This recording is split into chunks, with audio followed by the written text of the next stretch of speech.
Lunch box series 2లో ఈరోజు మన రెసిపీ వచ్చి కాల్షియం రిచ్ అయిన కరివేపాకుతో రైస్ చేసుకోవడం కోసం కడిగి పెట్టుకున్న రైస్లో కొంచెం ఆయిల్, కొంచెం సాల్ట్ వేసుకొని అన్నం ఉడికించి పక్కకు పెట్టుకోండి. ముందుగా స్టవ్ వెలిగించి కడాయి పెట్టుకోండి. ఇప్పుడు ఇందులో ఆయిల్ వేసుకోండి.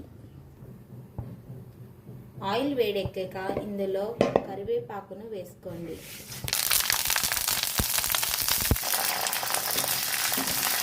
కరివేపాకును మంచిగా ఫ్రై చేసుకోండి. కరివేపాకు మొత్తం వేగిన తర్వాత తీసి పక్కకు పెట్టుకోండి. ఇప్పుడు ఇందులో ఎండుమిర్చిని వేసుకొని ఫ్రై చేసుకోండి.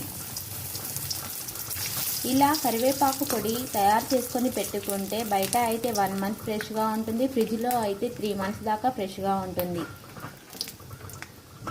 ఇప్పుడు ఇందులోనే శనగపప్పును కూడా వేసి మంచిగా ఫ్రై చేసుకోండి.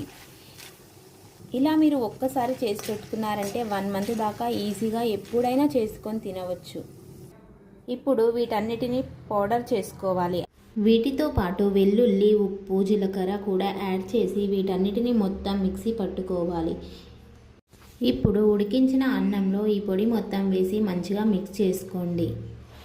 రైస్కి తాలింపు కోసం ఇప్పుడు స్టవ్ వెలిగించి దానిపై ప్యాన్ పెట్టుకొని అందులో 2 స్పూన్ల నెయ్యి వేసుకోండి. ఇప్పుడు ఇందులో ఆవాలు వేసుకోవాలి. అలాగే జీలకర్రను కూడా కొంచెం వేసుకోండి. ఇవి వేగుతున్నప్పుడు ఇందులో పల్లీలు వేసుకోండి. పల్లీలు వేగిన తర్వాత ఇందులో ఎండుమిర్చిని వేసుకోండి. ఎండుమిర్చి వేగిన తర్వాత అందులో కరివేపాకును వేసుకోవాలి. నా దగ్గర నెయ్యి ఉంది కాబట్టి నేను నెయ్యితో తాలింపు వేస్తున్నాను, లేకపోతే మీరు ఆయిల్తో కూడా వేసుకోవచ్చు. ఇప్పుడు ఇందులో కచ్చాగా దంచిన వెల్లుల్లి రెబ్బల్ని వేసుకోండి. ఇప్పుడు స్టవ్ను ఆఫ్ చేసి ఈ పోపుని ముందుగా కలిపి పెట్టుకున్న ఈ రైస్లో వేసుకొని ఒకసారి అంతా మిక్స్ చేసుకుందాం. ఫస్ట్ మనం అన్నం ఉడికినప్పుడు ఇందులో మనం సాల్ట్ వేసాం, తర్వాత కరివేపాకు పొడిలో సాల్ట్ వేసాం. 2 సరిపోతే ఇలాగే ఉంచుకోండి, లేకపోతే ఒకసారి రైస్ టేస్ట్ చేసి తర్వాత మీకు సరిపడేంత రైస్ను కలుపుకోండి. నాకు కొంచెం సాల్ట్ తక్కువ అనిపించింది, అందుకోసమే మళ్ళీ వేస్తున్నాను.